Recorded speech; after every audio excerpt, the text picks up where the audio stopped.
Buongiorno, benvenuti a questa edizione del nostro telegiornale. Vediamo subito i titoli.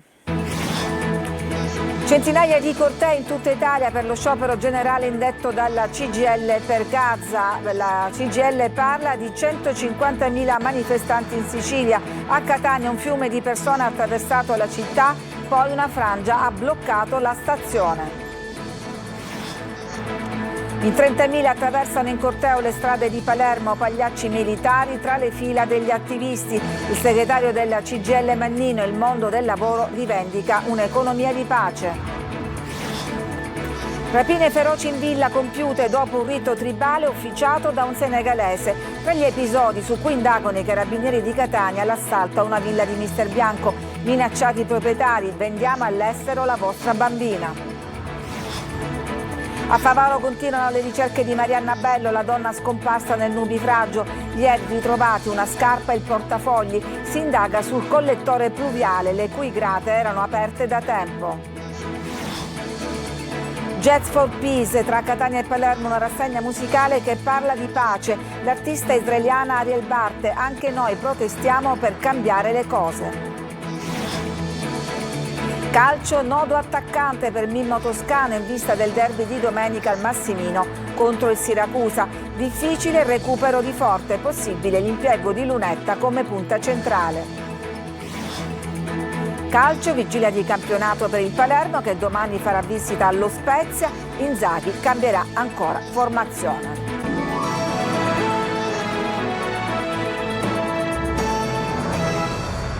Dunque oggi è la giornata dello sciopero generale indetto da CGIL e sindacati di base per Gaza e la flottiglia. Centinaia di cortei in tutte le città, anche in Sicilia grande mobilitazione. Il segretario della CGIL siciliana Mannino stima oltre 150.000 manifestanti. Partiamo da Catania, dove c'è stato anche qui un corteo per la Palestina, poi una frangia si è spostata e ha bloccato la stazione. Noi ci colleghiamo per gli ultimi aggiornamenti in diretta con Eva Spampinato.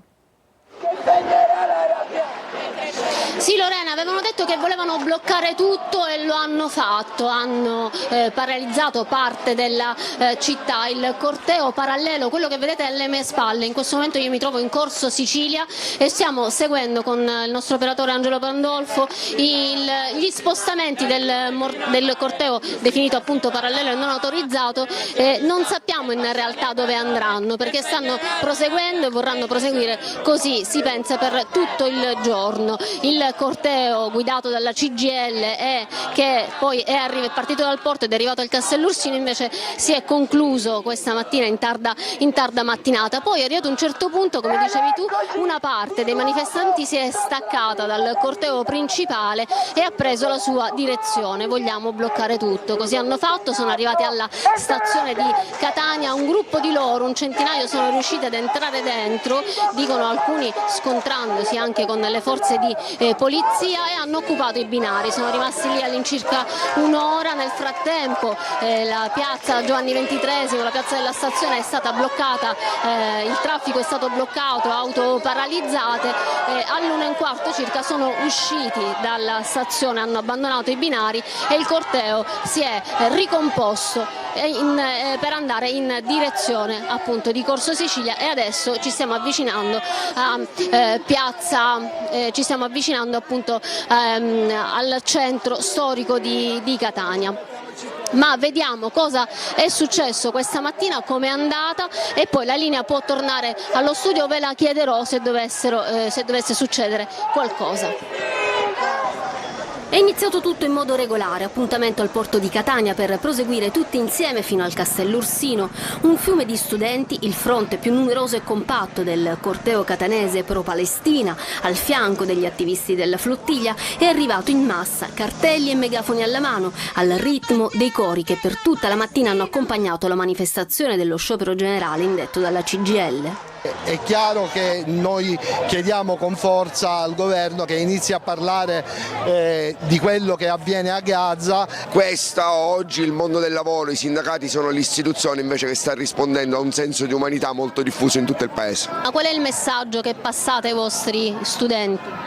che intanto bisogna impegnarsi in prima persona, non si può dire di essere per la pace se poi la pace non si insegna e non si pratica. Si parte puntuali dal porto in direzione via Vittorio Emanuele. Gli organizzatori parlano di quasi 9.000 presenze, un percorso stabilito e seguito da vicino dalle forze di polizia, ma arrivati in piazza Duomo succede qualcosa. Mentre da un lato genitori e figli insieme sfilano accomunati da un pensiero e un sentimento comune. È la prima volta che mi trovo insieme ai miei figli, che sono qui, uno di 16 anni ed una di 20. All'improvviso arriva un rompete le righe. Un'ala del corteo si è separata da quello centrale, ha appena attraversato Porta Uzeda, mentre la testa del corteo prosegue per via Garibaldi.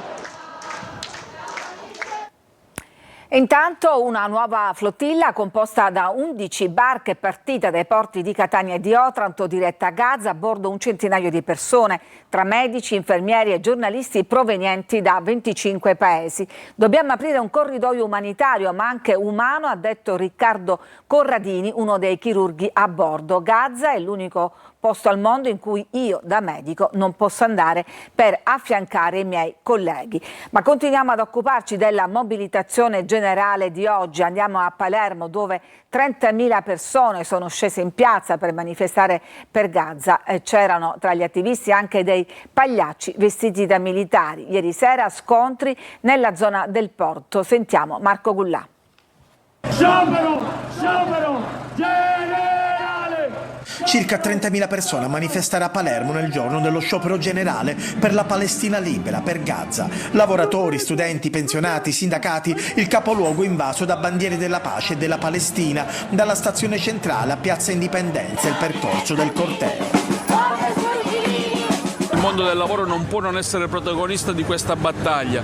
Di fronte a bambini che muoiono di fame, a cittadini che vengono trucidati, il mondo del lavoro deve rivendicare la pace in Palestina, deve rivendicare un'economia di pace, perché affermando l'economia di pace si tutelano anche i lavoratori e le lavoratrici. Difendiamo la democrazia, difendiamo la pace. In testa al corteo di Palermo c'erano i clown giocolieri travestiti in modo ironico da militari. Ci fermiamo anche gli operai e le operaie metalmeccaniche per chiedere la fine del genocidio, per chiedere che l'Italia interrompa i rapporti commerciali e politici con Israele per sostenere la flottiglia fermata. I bambini come vuoi che si possano difendere, subiscono e basta, quindi dobbiamo cercare la pace, andare incontro alla pace. Momenti di tensione invece ieri sera sempre a Palermo, dove manifestanti pro-Palestina e le forze dell'ordine sono entrati in contatto. Pochi minuti in cui sono stati usati scudi e manganelli. Il momento più alto della tensione si è registrato in via Francesco Crispi, a pochi passi dal porto. Il corteo dei manifestanti ha tentato di forzare il blocco della polizia, ma è stato respinto dagli agenti in tenuta antisommossa. Ma in contemporanea stamattina in molte altre città siciliane si sono svolte manifestazioni a sostegno della Global Flottille per la Pace. 1.500 dimostranti in corteo a Messina, un gruppo poi è riuscito a entrare nella sede del comune forzando i cancelli per appendere una bandiera palestinese. Poi i manifestanti hanno incontrato il sindaco Basile e poi hanno bloccato la via Garibaldi sedendosi sulla carreggiata e hanno anche bloccato l'accesso al comune. Chiudiamo adesso questa pagina dedicata allo sciopero generale e alle proteste per Gaza. Veniamo alla cronaca, rapine feroci in villa compiute dopo un rito tribale propiziatorio. A Catania i carabinieri hanno sgominato un gruppo violento. Sentiamo Roberta Lunghi. Prima delle cruente rapine nelle ville del Catanese era necessario compiere un rito tribale propiziatorio, senza il quale non si agiva. Era il senegalese Khalifa ad eseguirlo, da qui il nome dell'operazione dei carabinieri, che ha portato all'arresto di 7 persone, e solo con la garanzia del sostegno spirituale partiva una vera e propria architettura di rapine, caratterizzate da gravi minacce e violenze, che arrivavano dopo il raggiro di finti finanzieri che, con finti atti di perquisizione per per accertamenti si introducevano in casa. Sono stati i carabinieri della compagnia Fontana Rossa a smantellare la banda. 6 le persone in carcere, una ai domiciliari, con una figura preminente a capo del sodalizio, quell'Alberto Caruso, discendente della famiglia mafiosa del Laudani, tutti accusati di associazione per delinquere, rapina aggravata, lesioni personali, possesso di segni distintivi contraffatti, detenzione di armi. Il quadro emerso dopo ben un anno di indagine dal novembre 2024 lo sintetizza il procuratore Curcio. È un mix, diciamo, di violenza belluina che è emerso, di riti ancestrali, ma anche di grandi capacità organizzative, perché parliamo di soggetti che hanno disponibilità di armi. Basilare la prima denuncia legata alla rapina compiuta a Mister Bianco, vittima un imprenditore quarantenne bloccato nel tragitto verso casa dalla finta pattuglia di finanzieri che lo hanno costretto a raggiungere casa a bordo della loro auto fino ad entrare per un controllo. Da lì un'apoteosi di violenza indimenticabile. Uno è stato preso a calci in faccia, con frattura del naso, un tentativo di troncargli un dito se non avesse parlato. Sottrattigli 60.000 euro, non contenti i rapinatori hanno minacciato la coppia di sottrargli la figlia per venderla all'estero e sono così riusciti ad ottenere altri 100.000 euro. Durante le indagini sono state accertate un'altra rapina compiuta con le stesse modalità e un'altra sventata grazie all'intervento dei carabinieri. A Favara, adesso, dove continuano le ricerche di Marianna Bello, la donna travolta e scomparsa nel corso del nubifragio del 1° ottobre. Le ricerche si concentrano in particolare in via Olanda, dove sono stati trovati una scarpa e il portafogli della donna. Sentiamo Davide Sardo. Nuova giornata di ricerche a Favara per Marianna Bello, la 38enne travolta da una bomba d'acqua e fango durante il nubifragio dello scorso 1° ottobre. Forze dell'ordine, vigili del fuoco e protezione civile sono al lavoro senza sosta, anche di notte, nel tentativo di ritrovarla. Le operazioni sono spostate da Piazza della Libertà, detta del Conzo, verso via Olanda a valle, dove sono stati trovati una scarpa ed il portafogli della donna, con all'interno la foto di uno dei suoi 3 figli. Un dettaglio che ha profondamente colpito tutti, compreso il prefetto di Agrigento Salvatore Caccamo, presente sul posto. Questi verranno poi analizzati da chi di competenza, però può costituire un elemento molto utile sempre ai fini della ricerca, perché i punti dove sono stati individuati fanno un po' così presagire che si deve intervenire in una zona ben specifica e quindi un po' a valle nella parte terminale del canalone. Quindi è proprio questo il luogo dove si concentreranno le ricerche, in modo particolare, come ho detto, da parte dei cani molecolari. Le ricerche continuano con droni, cani molecolari e un robot capace di esplorare canali e condotte fognarie. Sul posto anche tecnici e ingegneri per verificare il collettore pluviale dove, secondo alcune testimonianze, le grate di protezione erano aperte chissà da quanto tempo. Un particolare che potrebbe ora finire al centro di un'inchiesta della magistratura chiamata a chiarire eventuali responsabilità nella tragedia che ha sconvolto la comunità favarese. Parliamo adesso dello scontrino Zero Molestie. Tutti i comuni della provincia di Ragusa, prima in Sicilia, aderiscono all'iniziativa contro la violenza sulle donne. Veronica Barbarino. In provincia di Ragusa lo scontrino diventa un'arma contro la violenza di genere. Tutti e 12 i suoi comuni infatti hanno aderito al progetto Zero Molestie, promosso da Sinalp Sicilia con il sostegno della regione e in collaborazione con Confcommercio. Dal supermercato ai negozi al bar, gli scontrini riporteranno in fondo il numero nazionale antiviolenza e stalking 1522. Un gesto a costo zero che punta a sensibilizzare l'opinione pubblica e fare la differenza per molte donne vittime di violenze fisiche, psicologiche o di molestie sul lavoro. Negli ambienti di lavoro oggi si vengono a creare delle situazioni abbastanza delicate, soprattutto per la cattiva comunicazione. Ma non è l'unica iniziativa del sindacato messa in campo a fianco alle donne. Il progetto per il reddito di civiltà, per aiutare queste donne a potersi rimettere in gioco aprendo una nuova attività. Poi abbiamo anche un ulteriore progetto che è quello di inserire le donne che hanno subito violenza nell'elenco delle categorie protette per poter avere un accesso al lavoro in maniera più semplice. Il terzo progetto sul quale stiamo lavorando è quello di far capire a chi poi gestirà i contratti collettivi nazionali di lavoro che dobbiamo togliere il periodo di comporto che permette il licenziamento delle persone che superano i 180 giorni di assenza. Ricordiamo che il numero 1522 è gratuito e attivo 24 ore su 24. L'iniziativa di un gruppetto di volontari impegnato a ripulire un tratto di Piazza Santa Maria del Gesù. Tonino De Mana. Hanno sfidato la pioggia perché amano Catania e desiderano quindi vederla più pulita. Onore e merito a questo gruppetto di cittadini che, nonostante il maltempo, si è preso cura degli spazi degradati di Piazza Santa Maria di Gesù ed in particolare del cosiddetto promontorio adiacente l'omonima chiesa. Decine i sacchi riempiti con rifiuti di ogni genere, dal vetro alla plastica, dalle cartacee agli sfalci di potatura. Stanchi ma soddisfatti gli organizzatori. Noi cittadini dovremmo fare sicuramente qualcosa di più su queste iniziative, in modo che chi ci guarda, prima di disperdere qualcosa, qualche rifiuto in mezzo al verde, in mezzo alla città, possa riflettere su questa cosa. Poi l'appello. L'amministrazione si deve impegnare di più per ripulire più spesso con una giusta organizzazione. All'amministrazione comunale sono stati chiesti più controlli, una maggiore attenzione al verde e l'installazione di cestini gettarifiuti assenti in quel tratto ed appena ripulito, dopo anni d'abbandono. Ci fermiamo, c'è una pausa per la pubblicità, torniamo subito dopo con altre notizie.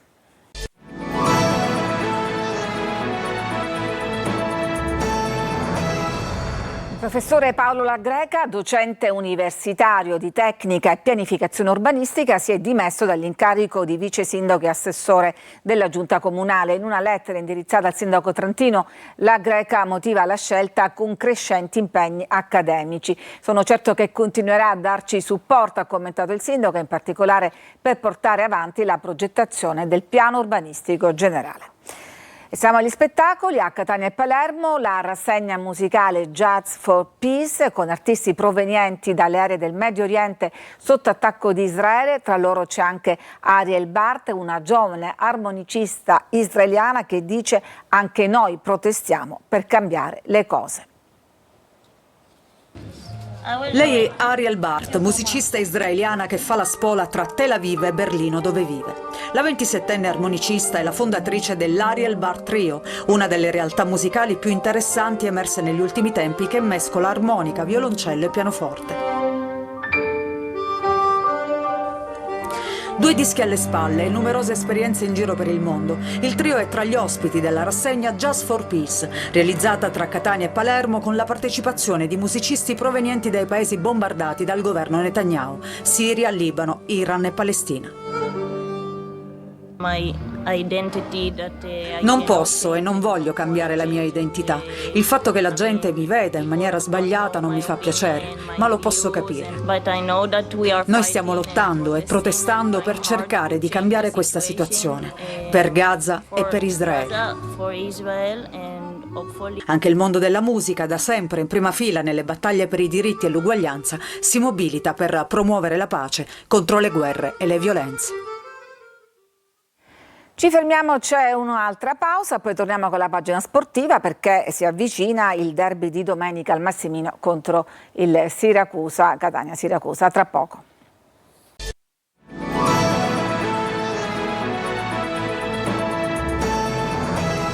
Siamo al calcio, nodo attaccante da risolvere per Mimmo Toscano in vista del derby di domenica al Massimino contro il Siracusa. Difficile possa recuperare Forte, che anche oggi ha svolto lavoro differenziale, possibile l'impiego di Lunetta come punta centrale. Francesco Triolo.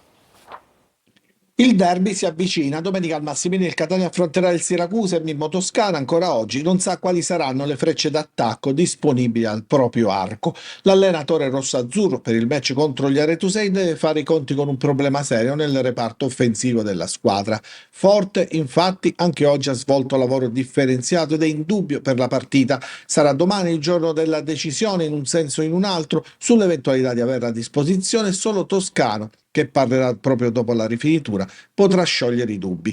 Caturaro c'è, anzi ci sarà almeno nella lista dei convocati, si dovrà capire quanti minuti ha nelle gambe l'ex Potenza e se l'allenatore preferirà mandarlo in campo dall'inizio o a partire in corso. L'ipotesi più probabile in questo momento è quella di vedere Lunetta dall'inizio come prima punta. Loro giocano bene, hanno personalità, è una squadra che non ha raccolto secondo me quanto meritava in queste partite, è una squadra che comunque ha vinto il campionato l'anno scorso, quindi è un gruppo solido. Io conosco anche qualche ragazzo lì che è arrivato quest'anno che ha qualità, quindi è una partita sicuramente tosta. Loro sicuramente verranno qua per portare a casa un buon risultato, ma noi siamo il Catania, quindi dobbiamo assolutamente fare la partita che dobbiamo fare. Catania-Siracusa sarà trasmessa in diretta esclusiva in chiaro su Telecolor, 4 ore di trasmissione a partire dalle 13:30 con la presentazione della partita, le formazioni ufficiali e le voci dei protagonisti, poco prima del calcio d'inizio il racconto live dei 90 minuti corredato dall'analisi dei casi arbitrali e dalle interviste flash a fine primo tempo e al triplice fischio e infine un ricco post gara con risultati, classifiche e interviste in anteprima da allenatori e giocatori. E oggi, dopo il TG, come ogni venerdì, torna a Preview condotto da Marco Carli, fari puntati sul derby fra Catania e Siracusa con l'intervista integrale a Lunetta che parlerà della partita, del momento personale dei rossazzurri e poi spazio alle news sul Trapani, al calcio a 5 e al volley. Subito dopo il TG dunque vi aspetta Preview. Vigilia di campionato per il Palermo che domani farà visita allo Spezia. Inzaghi cambierà ancora formazione. Marco Gullà. Testa, cuore e muscoli. Il Palermo domani al picco contro lo Spezia vuole tornare a fare punti pesanti dopo 2 pareggi che hanno rallentato la corsa. Contro il Venezia i rosanero hanno giocato la peggiore partita della stagione. Il secondo tempo ha esaltato i lagunari e messo in luce alcuni difetti della formazione di Inzaghi, soprattutto nell'impostazione della manovra. Inzaghi valuta delle novità per la gara contro lo Spezia a partire dal sistema di gioco. Dopo aver giocato col 3-5-2 a specchio con i lagunari, probabile ritorno al 3-4-2-1. L'allenatore continuerà con le rotazioni più o meno obbligate, considerata l'assenza anche forzata di Ceccaroni, che salterà la partita per squalifica. Al suo posto potrebbe giocare Veroli o in alternativa Peda. Sulla tre quarti invece potrebbe toccare a Palumbo. È probabile anche l'impiego di Gyasi, mentre Brunoni dovrebbe partire dalla panchina come accaduto in altre trasferte. In avanti poi Giampalo è confermato titolare. Domani fischio d'inizio alle 17:15. È tutto per questa edizione, grazie per averci seguito, vi lascio adesso a Preview condotto da Marco Carli. A tutti una buona giornata.